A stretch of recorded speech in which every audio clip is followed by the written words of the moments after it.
Hi and welcome, legends. Today is the halving day. The halving is on average exactly 15 hours away, 5 minutes and 18 seconds counting down. Are we going to see a massive explosion here from the price of Bitcoin? Or is this simply going to be a nothing burger?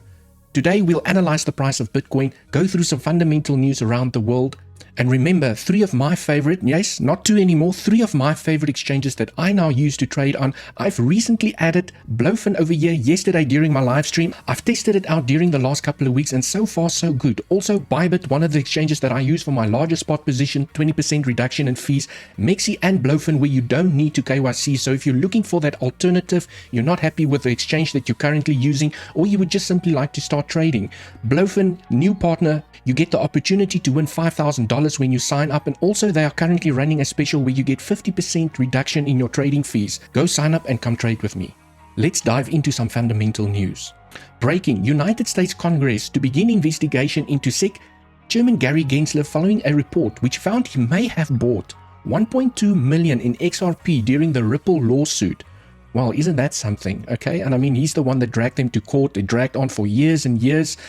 And now he might have a finger in the pie. And I mean, it's all allegations at the moment, but let's see what comes from this. Also, the next one says, SEC Chairman Gary Gensler teases potential resignation. Is this because of the investigation that he bought the 1.2 million XRP? Well, we'll have to see how this plays out. And there's that saying that says innocent until proven guilty.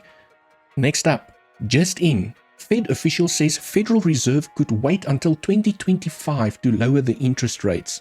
Okay, so still perhaps a little bit of time before that massive euphoria will start kicking in, and perhaps 2025 will be that euphoric bull run that everyone's waiting for. Only time will tell. Next up, what say you? I've spoken about this chart during one of my previous updates, and here you can see during the previous range that we formed over here, you typically have a hump, a slump, a bump, a rump, a bump, a dump, and then you have the pump to the upside. Some crazy words here in the trading space, but also during the same range that we're forming over here, is this the hump, the slump, the bump, the rump, and the dump? And now we're going to see the pump here to the upside.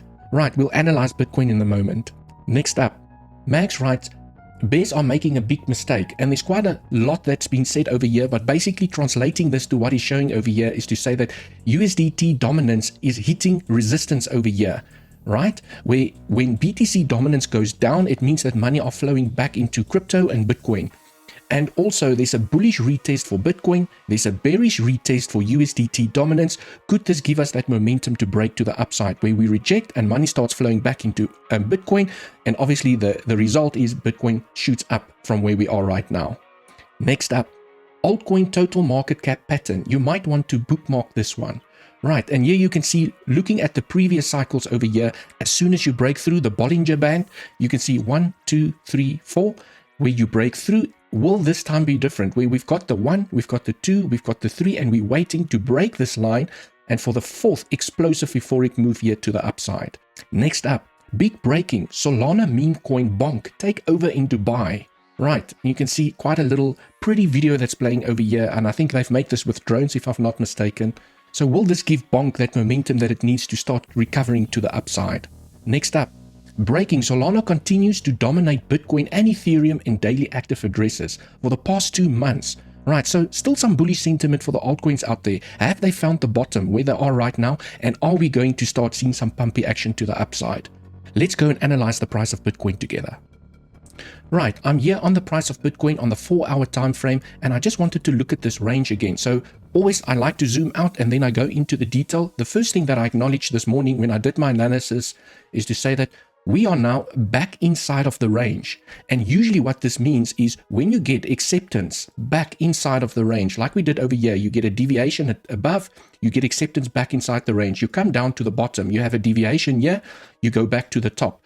So is this the deviation, right? And we are now getting acceptance back inside the range for continuation to the upside to come and claim the top of the channel again. Okay, so from a larger time frame perspective, this now looks bullish. We got acceptance back inside the range. We need to hold this level, okay, for momentum to continue to the upside. And perhaps here by the point of control is where you see the breakout, you see a retest and continuation to the upside. So from a larger time frame perspective, this structure is starting to look bullish, right? And we'll zoom into the smaller time frames now. Right, then also taking this out the way, this could have also been a regular flat corrective pattern when you take your ABC, where you have an A, B, corrective C here to the downside inside a flat corrective structure where the C wave didn't take the low over here. It did dip beneath the A wave here and also the B wave, failing to claim the liquidity above this high over here. There is definitely a possibility that this is the end of the corrective structure and we're going to start moving up from here. Right, but I want to see what's going to happen more locally in this price action. I do have a little pivot that I'm watching over here to give me the confidence that we can come and claim the liquidity above these highs. And what I'm looking for, let me clean this up and zoom into the smaller time frames. Looking at the 1 hour chart here on Bitcoin, you can see I'm still keeping an eye on this structure. And as I've mentioned yesterday during my live stream, this was not an easy structure to count, especially from an Elliott wave here to the downside. The invalidation point, or the clue that I'm still waiting for, is to say this little high over here. If we manage to break up here and claim this high, I think the probabilities increases for us to gain upwards momentum. If we fail to claim this high, there is still a real possibility that we just clean this up here quickly. There is still that real possibility that without claiming that high, that we can still come back and grab the liquidity below these lows for then continuation to the upside. Okay, and when I see that dip here to the downside, the one thing that I will definitely be keeping an eye on is that I want to see this line over here. If we do not claim this high over here and we start breaking down from here, there is a real possibility that we grab the liquidity and we get acceptance back above. I will only be interested in long triggers if we fall down and we get acceptance back above these lows over here. Okay, this for me will be a potential long entry where you break back up, you retest it again as support for continuation back to the upside. And this is what I'm looking for if we do not claim this high. Okay, also I will not be trying to catch the knife when we fall down here. I will be waiting for the acceptance back above this level over here. Okay, because we could fall down, retest it as resistance and continue the momentum to the downside. So it's very important for me to see how price is going to react if we fall down from here when we get to these lows over here. Do we simply go and grab the liquidity, or do we build momentum back down to the downside? Then from a bullish perspective, we have to acknowledge that we are back inside of the range. Let me go and switch on some daily analysis, put on some trends, switch on some daily levels, just mess up this chart a little bit and show you guys what I'm currently looking for.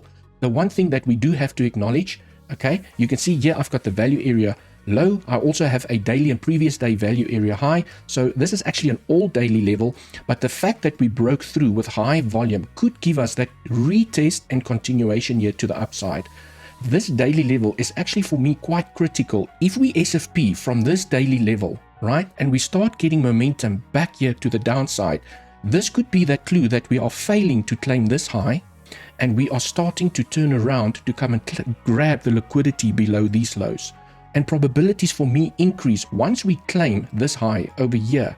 Okay, that could be you break through the daily level over here with high volume, you retest it as support and you find continuation here to the upside.